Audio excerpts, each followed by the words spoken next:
నన్ను జైల్లో పెట్టారు ఏ కారణం లేకుండా. కానీ ఆ రోజు హైదరాబాద్ లో మీరు చూపించిన చొరవ నా జీవితంలో ఎప్పుడూ మర్చిపోలేను. ఇప్పుడు సెంటర్ లో గాని అదే మాదిరిగా గచ్చిబౌలిలో మీటింగ్ పెడితే రెచ్చిపోయిన ఉత్సాహంతో నాయకులు లేకపోయినా మేమే నాయకులని చెప్పి లక్షల మంది వచ్చారంటే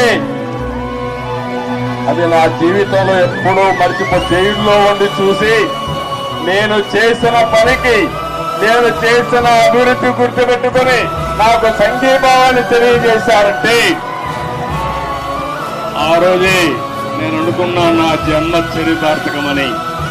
ఇక్కడే కాదు 70-80 దేశాలు, ఆ దేశాల పేర్లు కూడా నాకు తెలియవు. కానీ తెలుగు వారు అక్కడికి వెళ్ళి 53 రోజులు రోడ్డెక్కి నిరసనలు తెలియజేశారు. ఇది మరిచిపోలేని అనుభవం అని చెప్పి నేను మీకు తెలియజేస్తున్నా.